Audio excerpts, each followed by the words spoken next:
Durante milenios, este manantial fue un lugar sagrado para las antiguas tribus británicas. La diosa celta Sulis, representada aquí como Trinidad Sagrada, presidía sobre el manantial de Bath.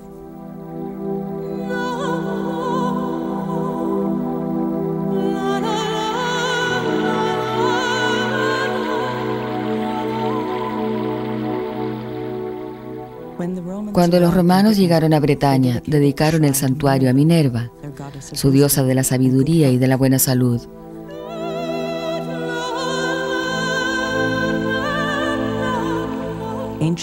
Los mitos antiguos lo describen como un lugar de profecía y sanación, y se decía que sus pozas producían visiones.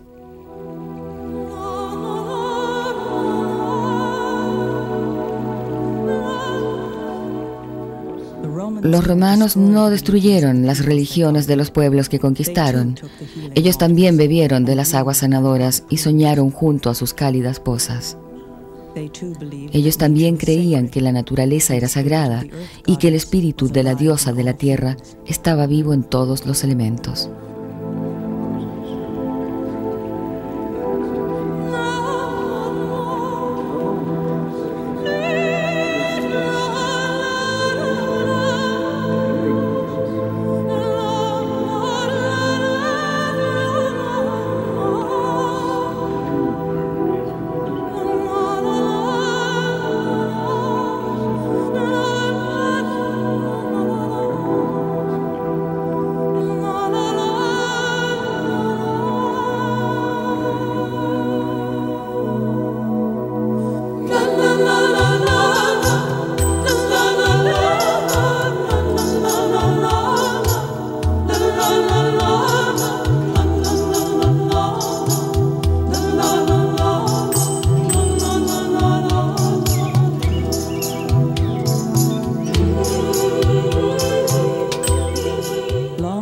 Durante siglos después de la época romana, las mujeres mantuvieron vivas las antiguas tradiciones de las viejas religiones, realizando miles de pequeñas ceremonias en sus vidas cotidianas. Eran líderes, consejeras, visionarias y sanadoras. En las aldeas europeas eran conocidas como mujeres sabias.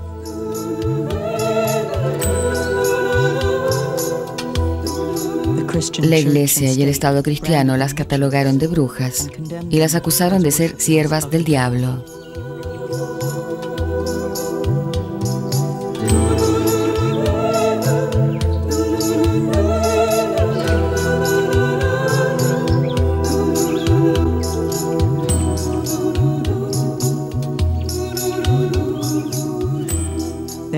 Su historia, antaño perdida, está siendo recuperada por una nueva generación de mujeres.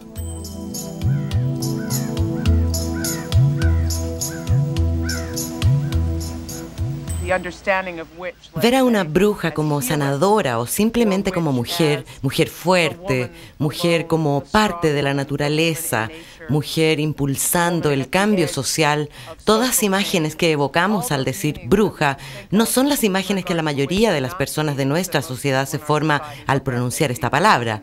Las vemos relacionadas con el mal, asociamos la bruja con lo satánico, hacemos esta asociación.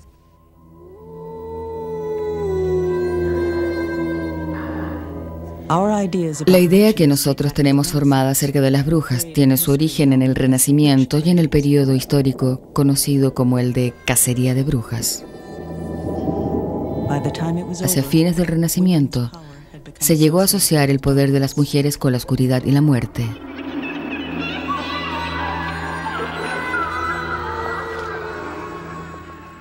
En la celebración que se hace para Halloween, la bruja es considerada la reina de la oscuridad.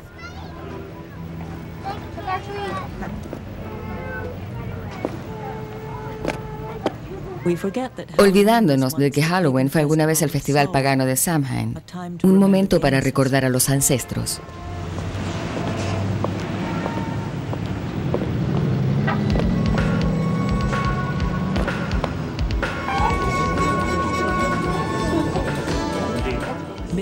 Orgías a medianoche, ritos satánicos y sacrificios humanos.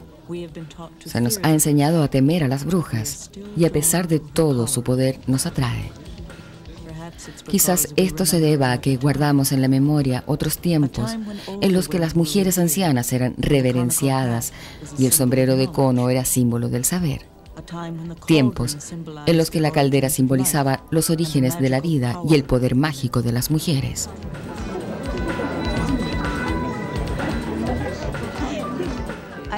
Pienso que una de las razones por las que las personas temen tanto la palabra bruja es porque evoca antiguas ideas acerca del poder y los conocimientos de las mujeres y porque durante al menos 5.000 años se ha realizado una verdadera propagación del miedo al poder de las mujeres, al poder femenino. Esa fuerza se nos ha mostrado como algo negativo, algo a temer, algo destructivo y maligno, y naturalmente todas esas asociaciones, todos esos prejuicios aparecen relacionados con la palabra bruja. Por eso me parece importante redescubrir esa palabra, usarla, ponerla al descubierto y decir, miren, saquemos a la luz todas estas cosas, mirémoslas claramente y démonos cuenta que no hay por qué tenerles miedo.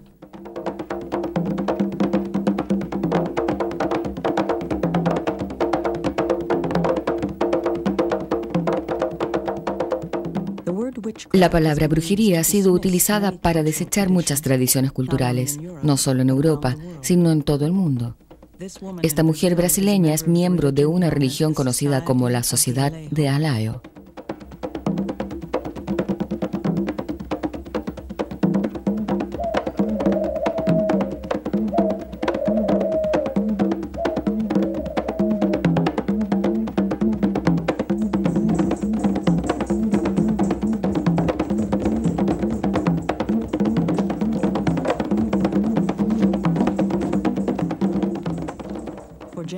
Durante generaciones, las mujeres del Alaio mantuvieron vivas las tradiciones de sus ancestros africanos.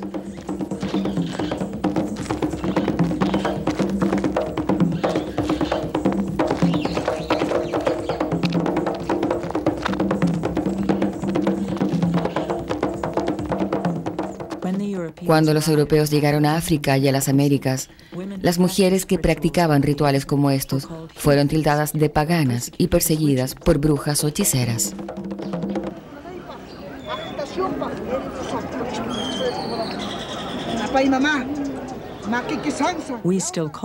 Hasta el día de hoy usamos palabras como bruja y charlatana para referirnos a estas mujeres. Ellas son las sanadoras populares del Perú y se han reunido durante siglos en mercados como este.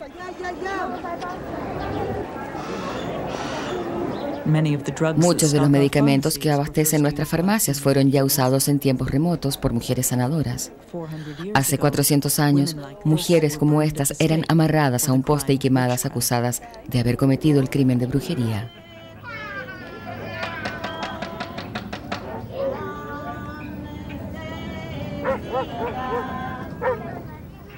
Bálsamo divino, bálsamo de sanación.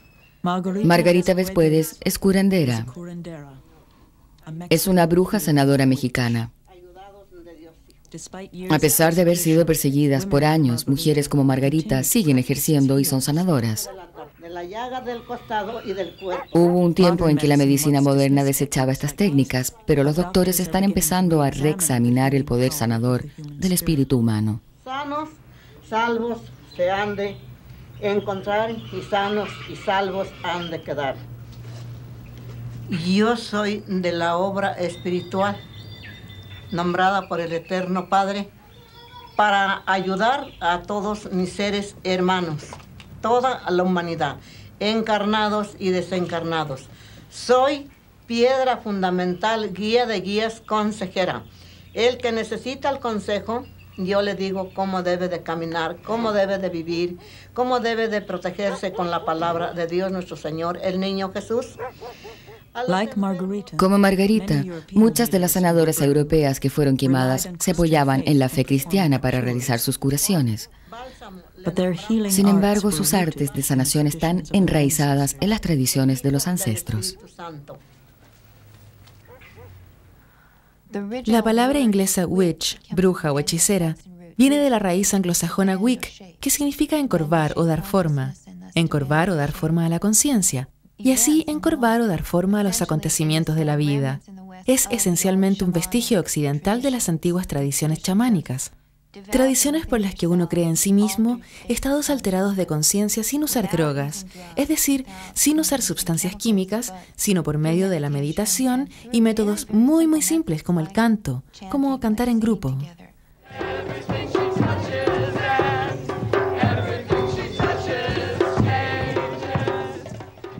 Starhawk es una bruja moderna. La vemos aquí reunida con gente de todas partes de Norteamérica para celebrar el solsticio de verano.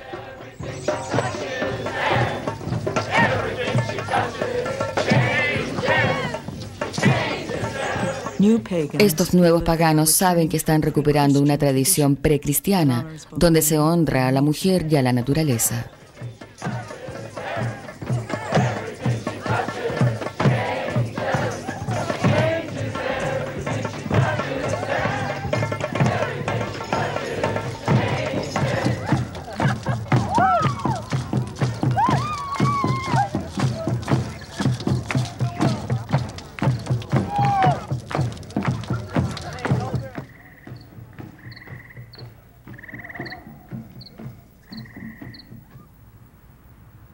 Starhawk también da clases en esta Universidad Católica de California. Entre sus colegas está el sacerdote dominico Matthew Fox. Lo que me choca es la vehemencia de las cartas que recibo, el nivel de odio que contiene con respecto al hecho de que en nuestra facultad tengamos como profesora una bruja. Yo creía que la cacería de brujas se había acabado hace ya varios siglos, pero la gente me escribe y firma sus cartas como un buen cristiano o un cristiano ecuménico y dicen, usted y su bruja pueden irse al infierno y arder para siempre, etc. Las reacciones que este hecho provoca son simplemente increíbles. Nos damos cuenta de que hay harto material oculto en las vidas de muchos cristianos.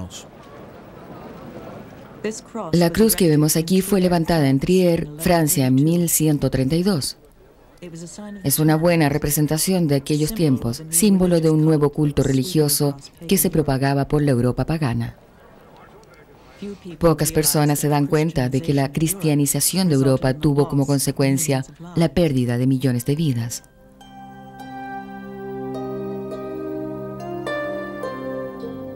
La Iglesia de Roma instauró la Inquisición para imponer su voluntad.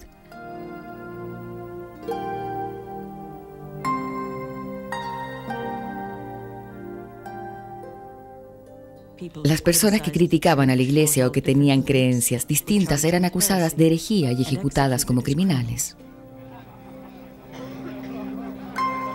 En 1554, Mary Ann Monroe fue ahogada por invocar a los espíritus del río Rin. Pues este es un rito popular barbárico y obsceno, dijo el abad Petrash.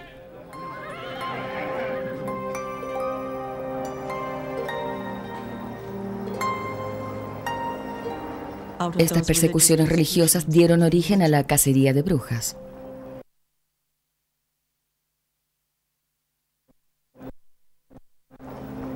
El 85% de las personas ejecutadas acusadas de brujería eran mujeres.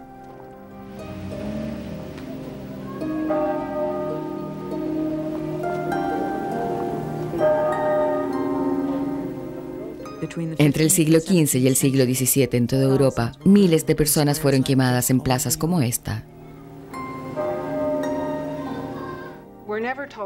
Es algo que nunca nos dicen, pero ese fue el holocausto de las mujeres. Hubo un holocausto de las mujeres y fue ese. Es muy difícil obtener cifras para determinar cuántas mujeres fueron quemadas en la hoguera.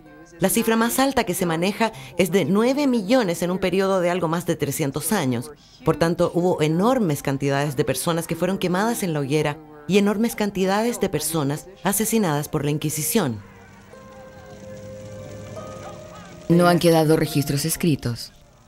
Las víctimas no comparten una sepultura común. Se fueron con sus historias, con sus creencias y con las tradiciones y culturas de nuestros ancestros paganos.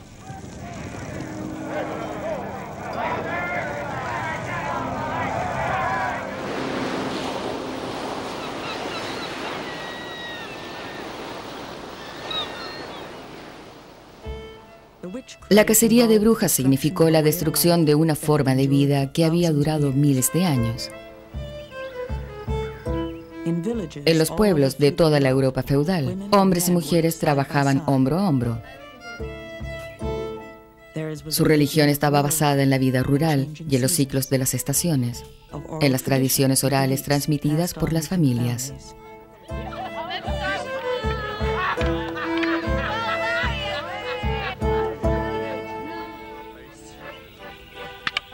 La expresión Madre Tierra, que hasta hoy usamos, es un resto de las tradiciones de las diosas de nuestro pasado pagano. Durante generaciones en Inglaterra, la gente ha subido a esta colina para celebrar la llegada de la primavera.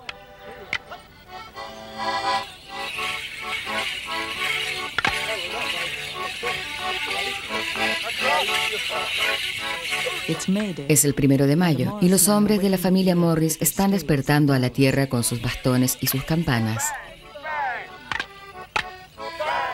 En alguna época pasada, hace mucho tiempo, presidía estas celebraciones la Reina de Mayo.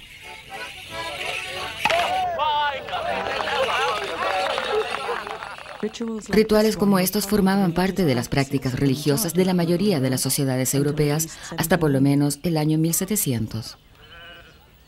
Vienen de las tradiciones que fueron perseguidas como brujería o hechicería.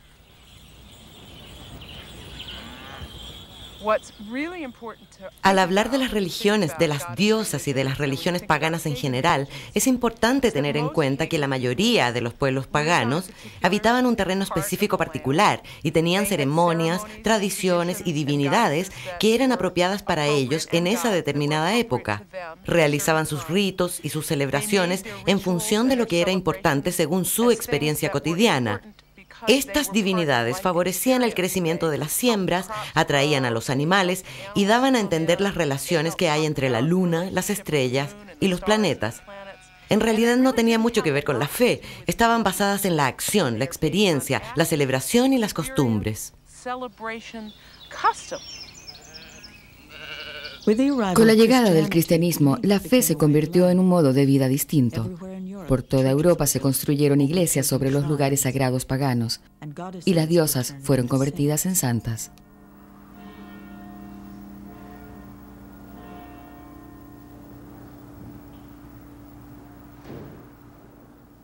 En Francia, antes de que se impusiera el cristianismo, la gente peregrinaba hasta un remoto pueblo para venerar a esta diosa celta.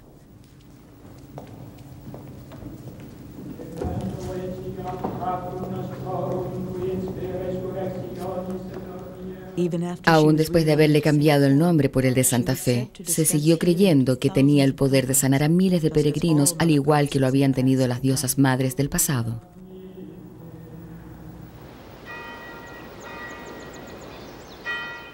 Sin embargo, aunque la iglesia cristiana permitía la existencia de santas, pero no ofrecía a Dios alguna que adorar, los paganos recién convertidos exigieron se reconociera alguna de las suyas.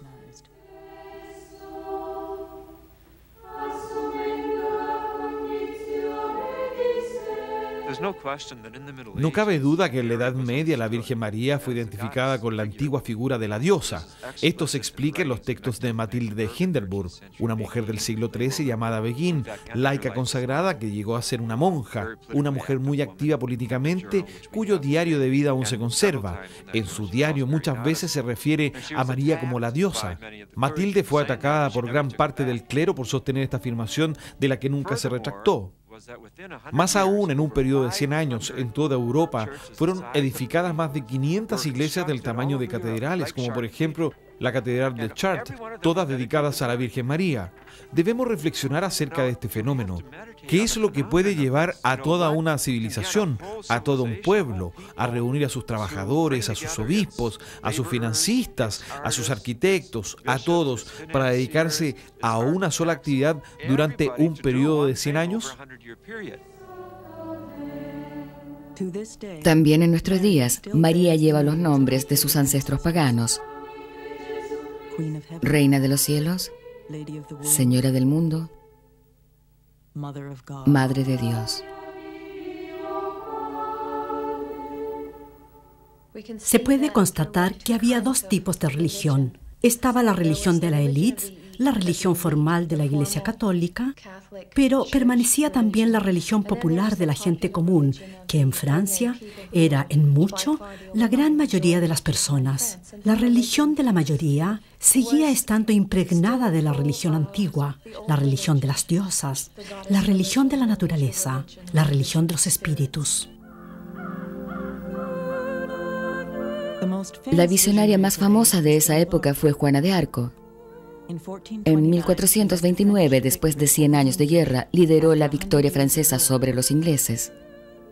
2 años más tarde fue condenada como hereje y bruja por la misma iglesia, que más tarde la declararía santa. Fue profética y valiente en batalla.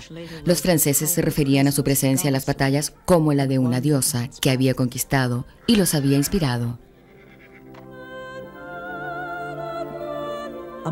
Un árbol mágico, un lugar sagrado en la cima de una colina y un manantial sagrado en los campos de Francia ocuparon un lugar importante en la infancia de Juana. Ahí escuchó las primeras voces que la ayudarían a guiar a los franceses en el campo de batalla. Juana otorgó nombres de santos católicos a sus voces, pero su fe estaba profundamente enraizada en la antigua religión. Afirmaba que sus voces le daban una autoridad superior a la de la Iglesia.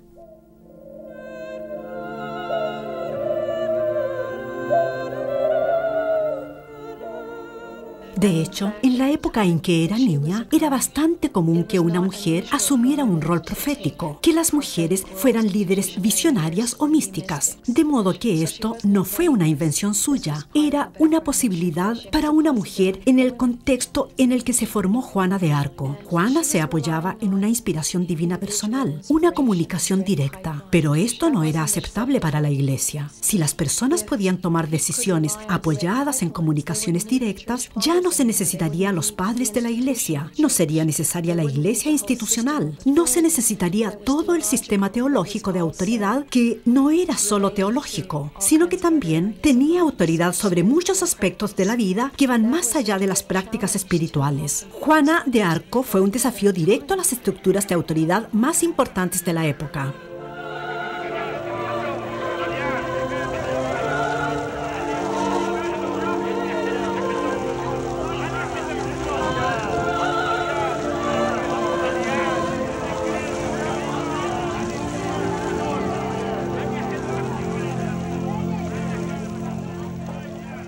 En los tiempos de Juana, la Iglesia iba siendo cada vez más rígida, estaba cada vez más a la defensiva y se volvía más y más dogmática. Se preocupaba cada vez más de reprimir el disentimiento, lo que era diferente. Se sentía cada vez más amenazada por lo ajeno a sí misma, amenazada por los cambios que estaban surgiendo en la sociedad. Llegado el siglo XV, en pueblos franceses como el que estamos viendo, iba desapareciendo el orden antiguo. Durante miles de años, las mujeres habían sido las sanadoras del pueblo. Entendían los principios de la anatomía y la nutrición, asistían partos y sostenían a los agonizantes en sus brazos. Los sacerdotes se enfurecían al ver que las sabias del pueblo recibían el honor y la gratitud que la Iglesia reclamaba únicamente para Dios. Las brujas, las mujeres sabias, las sanadoras, siempre fueron a la vez consejeras. Es como que toda una tradición de conocimientos y aprendizaje fuese sofocada por haberle dado connotaciones políticas. La Inquisición proclamó que lo más dañino para la fe católica eran las matronas, porque disminuían el dolor del parto, que era el castigo dado por Dios a Eva por el pecado. Interferían con la voluntad de Dios, impidiendo embarazos y realizando abortos.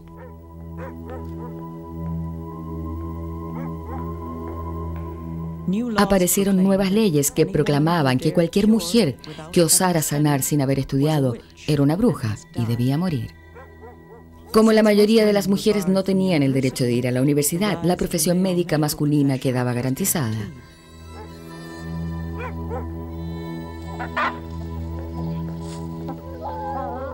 Las mujeres continuaron haciendo prácticas de sanación, pero las hacían temiendo por sus vidas.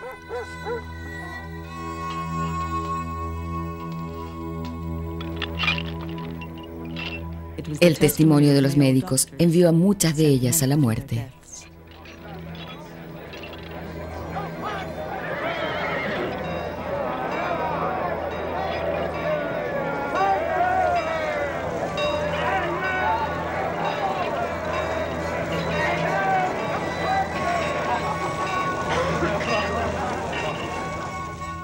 La cacería de brujas fue una manera de controlar los poderes reproductivos de la mujer, que por supuesto implican la sexualidad y el poder que tiene la mujer sobre la reproducción, vale decir, la práctica de las matronas, los métodos anticonceptivos, el aborto, el derecho al control que tiene una mujer sobre su cuerpo y sobre los temas asociados a la reproducción. Esto es parte de un proceso de domesticación de la mujer que fue desarrollándose durante varios siglos y que comenzó en la misma época de la cacería de brujas. Era una época de revueltas sociales. Con la expansión del comercio, los terratenientes impusieron la confiscación de las tierras campesinas. La gente se rebeló al ser despojada de sus campos y forzada a vivir en pueblos y ciudades. Los que exigían reformas eran fichados como enemigos de Dios. Las acusaciones de brujería surgieron inmediatamente después de las rebeliones campesinas. La represión aumentó. Cualquier persona que pareciese o fuese discapacitada, misteriosa o aberrante era victimizada y los castigos se convirtieron en espectáculos públicos. Muchas personas sufrieron, pero fueron más mujeres que hombres las que sufrieron. Las que levantaban la voz tenían que llevar la máscara de la vergüenza. Si se juntaban en grupos, se presumía que estaban conspirando contra los hombres. A los maridos se les recomendaba desde el púlpito que golpearan a sus esposas, no con rabia, sino por caridad, por el bien de sus almas. Las mujeres que confeccionaban un vestido demasiado vistoso debían portar el collar de fabricadora de vestidos. Las mujeres que se quedaban dormidas durante la misa tenían que llevar un rosario alrededor del cuello. Otras eran amarradas a una silla especial y sumergidas en el agua. El solo hecho de que las mujeres fueran un blanco especial nos dice algo acerca de la sociedad que heredamos, acerca de nuestra cultura que es, en gran medida, misógina.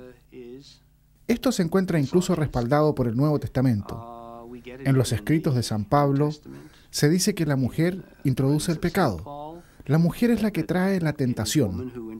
La mujer, en cierto sentido, es la causante de la caída de la humanidad. Esto constituye un argumento muy importante reafirmado por el Nuevo Testamento y, ciertamente, por la religión judeo-cristiana.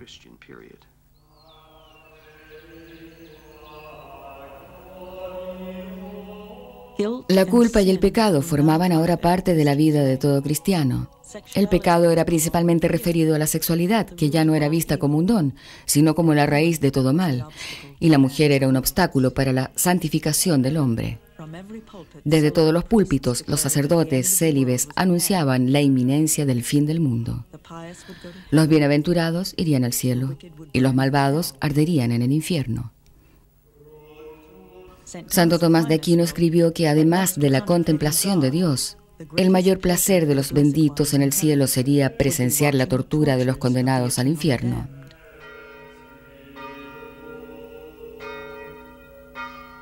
En el siglo XIV, con la peste negra, se declaró llegado el fin del mundo. En los 200 años que siguieron, una serie de epidemias se expandieron por Europa.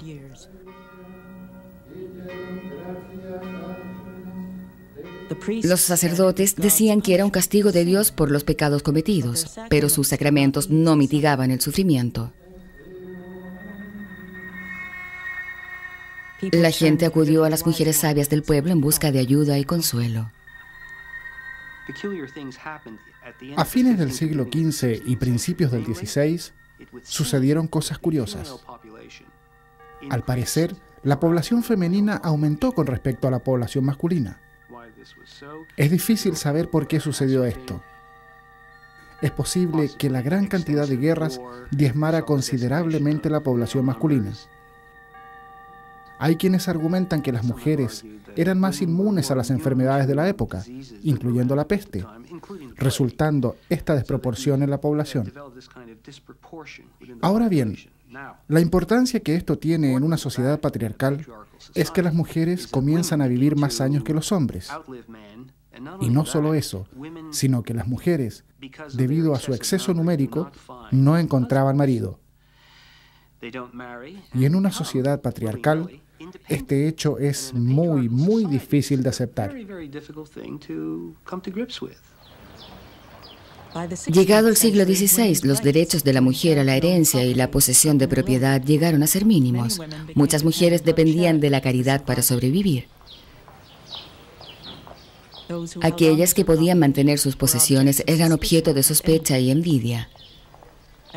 En una época en que la expectativa de vida era de 40 años, el solo hecho de ser vieja ya provocaba sospechas. Las viudas, las solteras y aquellas que pedían limosna para sobrevivir eran las más susceptibles a ser acusadas de brujería. Eran fácilmente los chivos expiatorios para comunidades flageladas por la guerra y las enfermedades.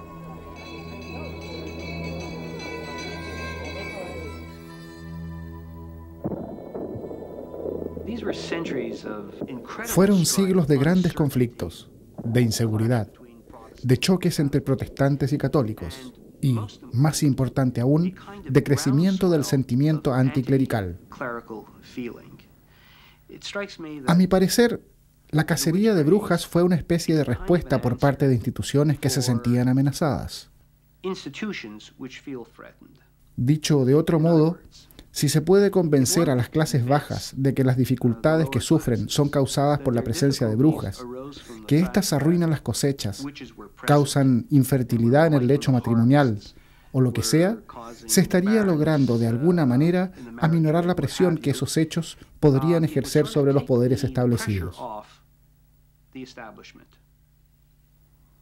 La causa de vuestra angustia no es el Estado, no es el Papa, no es el obispo.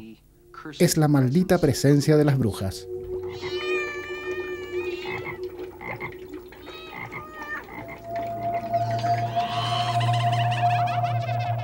Volaba por el aire de las noches en sus misiones de destrucción.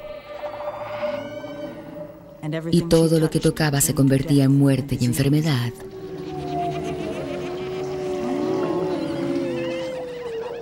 Era la vieja la causante del mal, la envenenadora, la del ojo maldito.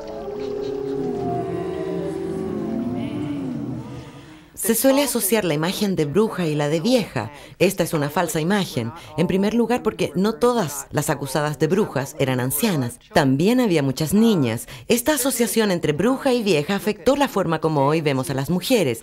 Y la palabra vieja se usa muy peyorativamente. Antiguamente, hag, en inglés vieja, significaba saber sagrado. Era una mujer con sabiduría sagrada. Eran reverenciadas porque poseían este saber antiguo y sagrado y lo transmitían a los demás. Por tanto, era algo muy honorable ser anciana.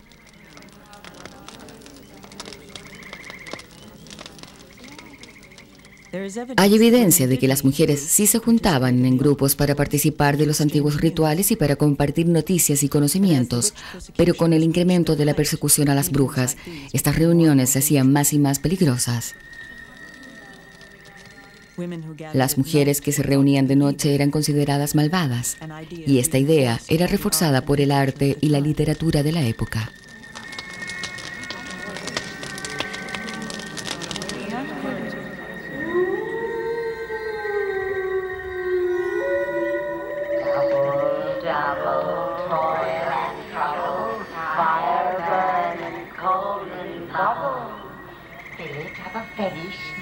In the cauldron, boil and bake. Eye of newt and toe of frog, wool of bat and tongue of dog, adder's fork and blind worm's sting, lizard's leg and human's wing. Fue una época de supersticiones, así que nadie dudaba de que existían las brujas. Era difícil no creerlo, siendo que miles de ellas eran quemadas en la hoguera.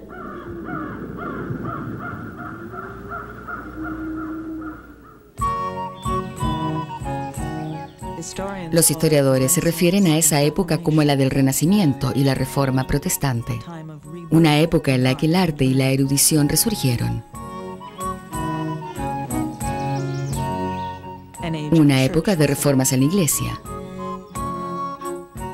También fue el amanecer de la revolución científica. Se inventó el telescopio y se descubrió el nuevo mundo. La revolución científica estuvo fuertemente y de manera explícita fundamentada en las técnicas de la Inquisición, en las técnicas utilizadas para interrogar a las brujas durante los juicios a que se les sometía.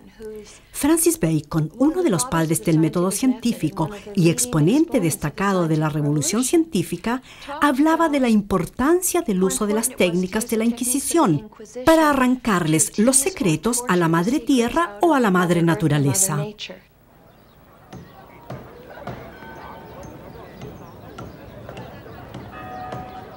Fue una época marcada por el surgimiento del Estado burocrático y el emerger del capitalismo. En las ciudades de toda Europa se comenzó a posicionar una nueva mentalidad, la del lucro. La cacería de brujas era también negocio, generaba ganancias. Para el juicio de cada bruja se hacían meticulosos registros. Cada paso del juicio era cobrado. Había un cobro por ir a buscar a la bruja y capturarla. Se cobraba por escoltarla. Se cobraba por encerrarla y hacerle guardia. Había un cobro por llevarle comida, si es que se le daba comida. Se cobraba por llevar las cuentas de todos estos cobros. Cada uno de los pasos generaba costos y esos gastos debían ser pagados por alguien. Si la bruja tenía algún tipo de propiedad, ella pagaría los gastos, sus bienes serían confiscados. No solo tenía que pagar las cuentas de su propia captura, encarcelación, tortura y ejecución, sino que había también toda una industria erigida alrededor de la práctica de quemar a las brujas. En primer lugar, proporcionaba increíbles oportunidades de empleo para abogados, para jueces y para las personas que trabajaban en los tribunales.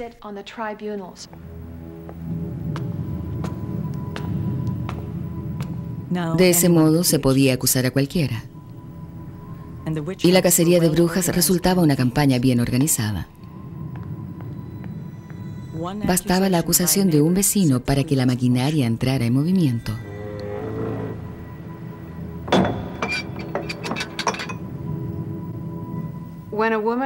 Cuando una mujer era acusada de brujería y presentada a la Inquisición, ya había sido llevada a prisión y posiblemente antes había sido torturada en la plaza o frente a la iglesia del pueblo.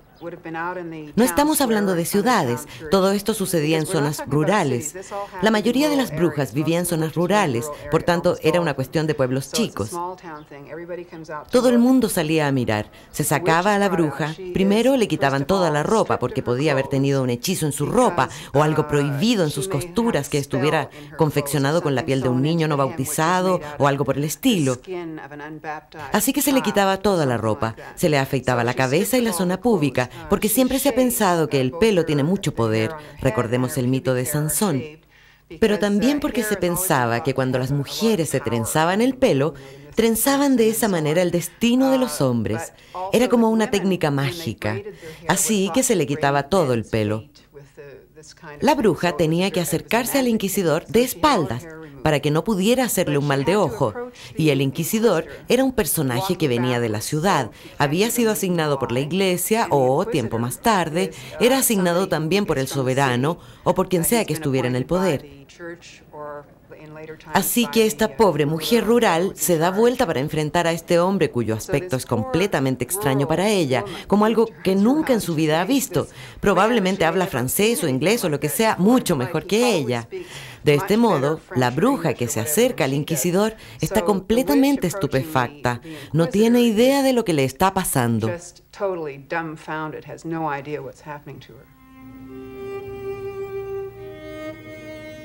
Muchas no podían soportar los métodos de tortura utilizados para extraer confesiones. Ser encerrada en la dama de hierro era como ser enterrada viva.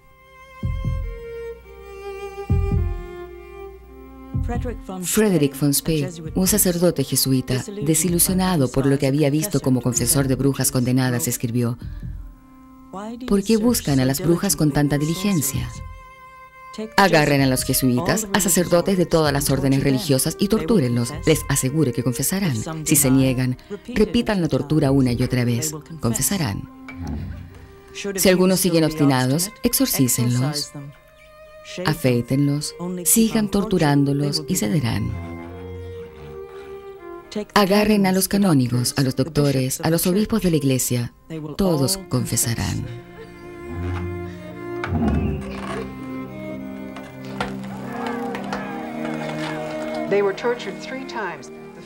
Esas mujeres eran torturadas 3 veces. Muchas lograban pasar la primera tortura sin confesar. Al final de la segunda, casi todas confesaban, porque la tortura era absolutamente monstruosa. Y tenemos aún la cuestión del grado 3.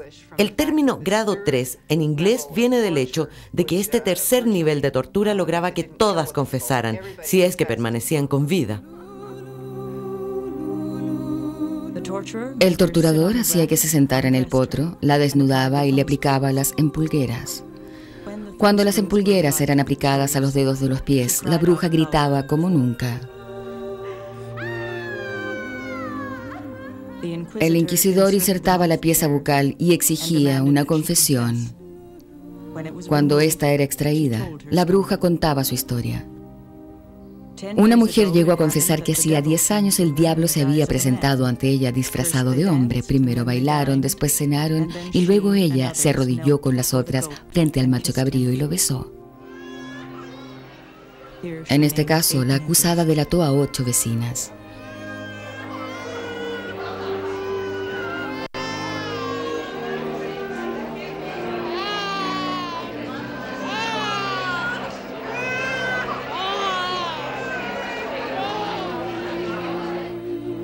En relación a estos hechos, ha llegado hasta hoy una sola carta. Fue escrita en 1590 por Rebecca Lamb. En ella dice: «Oh marido, me arrancan de vuestra presencia por medio de la fuerza.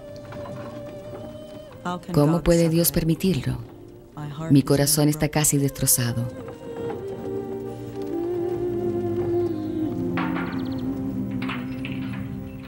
Ay de mí, mis pobres hijos huérfanos. Marido, enviadme algo que me traiga la muerte, o expiraré bajo tortura. Si no podéis hoy, que sea mañana. Escribidme de inmediato. R.L.»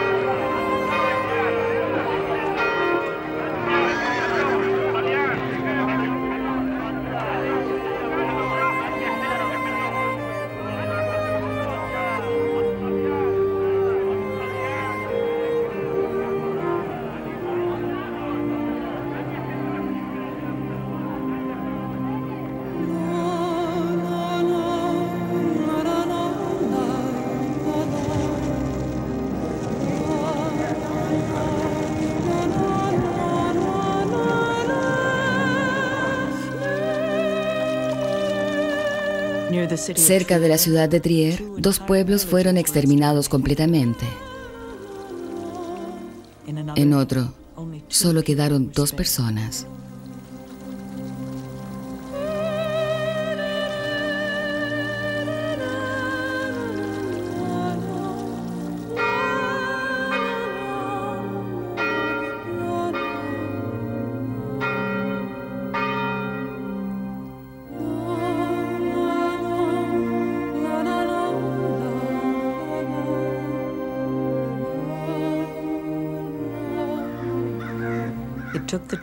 La Iglesia demoró 200 años en transformar la imagen del paganismo en culto al diablo y la cultura popular en herejía.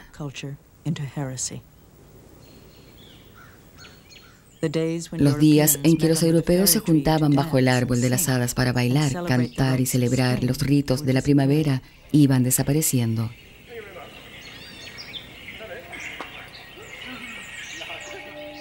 El diablo merodeaba por Europa. Era evocado en el campo y en las arboledas de los bosques, y sus demonios eran invocados por mujeres.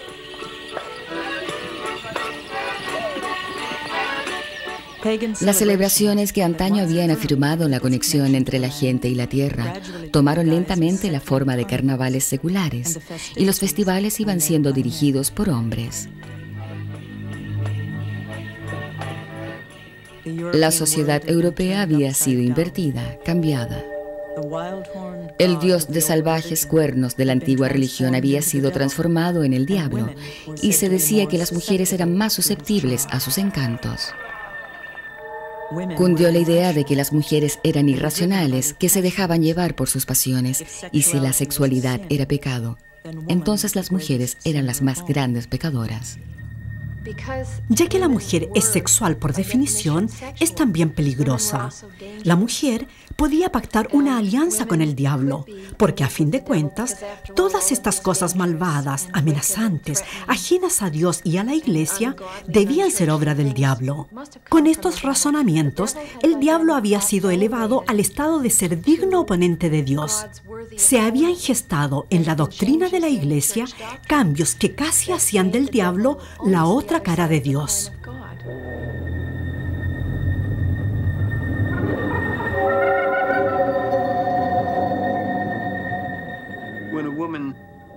Se suponía que cuando una mujer firmaba un pacto con el diablo, generalmente este era consumado en un acto sexual. Lo interesante es que en los registros de juicios por brujería, en un área que va desde el norte de Italia hasta Escandinavia, las mujeres que confesaron indican por lo general que la unión sexual con el diablo es algo muy, muy doloroso. Nunca es agradable. Al parecer, el miembro del diablo es muy helado. Esto causó mucho desconcierto. Si no existía la brujería, ¿por qué todas estas mujeres respondían de la misma manera? Hay que recordar que hablamos del siglo XVI. No existía la radio, el teléfono o la televisión. Estamos hablando de comunidades y aldeas muy, muy remotas. ¿Por qué las mujeres responden de la misma manera al ser interrogadas? Resulta bastante sorprendente, ¿no? Pero fíjense que no era nada extraño, porque todos los inquisidores recibían manuales con el tipo de preguntas que debían hacer. El manual más popular era el Malleus Maleficarum, el martillo contra las brujas. Fue uno de los primeros libros que logró una distribución masiva, gracias a que se inventó la imprenta.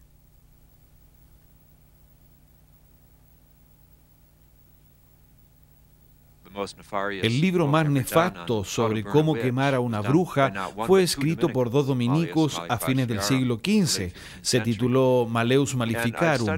He estudiado este libro y es impresionante. Se trata de un ejemplo casi químicamente puro de la represión y la proyección psicológica. Así que es un libro altamente sexual y trata de proyecciones sexuales hacia los demás.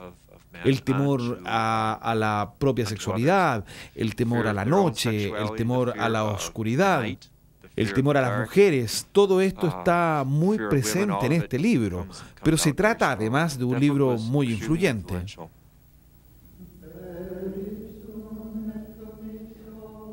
Encargado por el Papa Inocente VIII, el Malleus tilda a las mujeres como fuente principal de la brujería.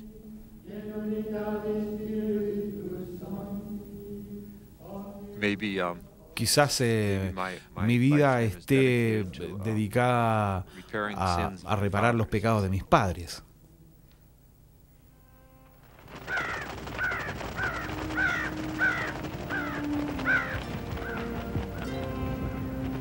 No se han construido monumentos en su memoria. Como testimonio de su paso por la historia, solo quedan algunas reliquias como la carreta de las brujas.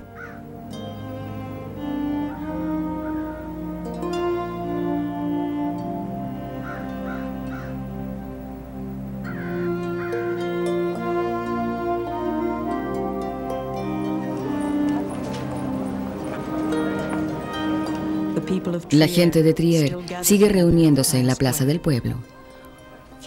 Pocos recuerdan el horror que se vivió ahí hace tan solo 300 años.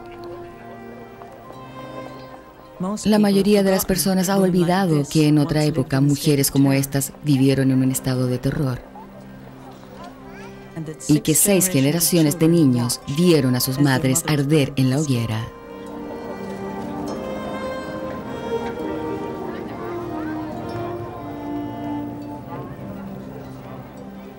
La historia es escrita por los vencedores.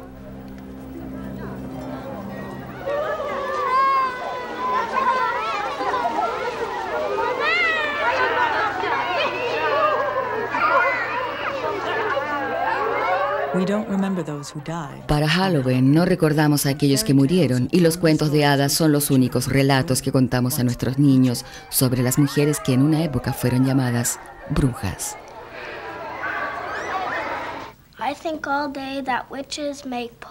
Siempre pienso que las brujas hacen pócimas para... y después en la noche te las dan y te llevan a donde viven.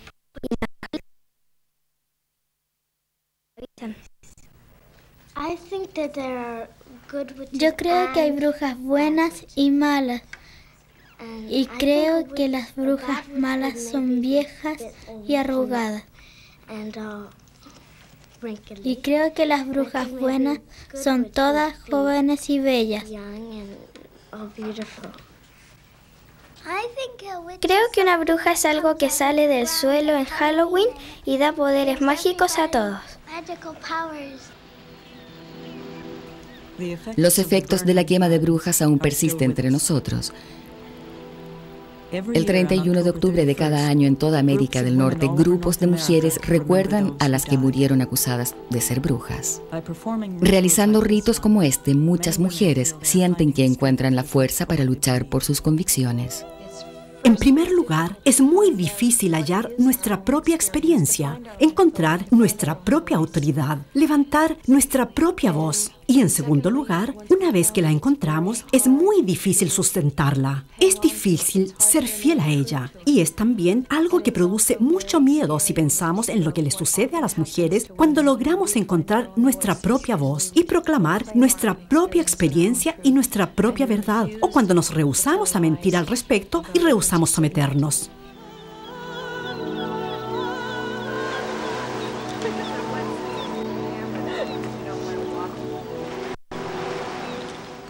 Las mujeres por fin vuelven a reunirse. Miran hacia el futuro, un futuro en el que sus voces serán escuchadas y en el que la fuerza de las mujeres ya no será temida. Cuando las mujeres nos ponemos en contacto con nuestra fuerza y poder interior, descubrimos que sí tenemos la capacidad de hacer muchas cosas. Este poder no es competitivo, no es jerárquico. Si yo tengo una capacidad de hacer algo, no significa que otro no la tenga. Para mí, parte de mi compromiso con la espiritualidad femenina también ha sido un compromiso político muy activo. Una no puede retirarse a meditar y pensar que con eso cambiarán las cosas. Hay que actuar en este mundo para lograr los cambios que se requiere. Por eso yo, y también los grupos con los que trabajo aquí, nos hemos involucrado mucho en un trabajo político en torno a temáticas como la paz, el militarismo y la ecología. Tener una espiritualidad no te exime de ir hasta el fondo e involucrarse en los asuntos concretos sobre los cuales hay que trabajar.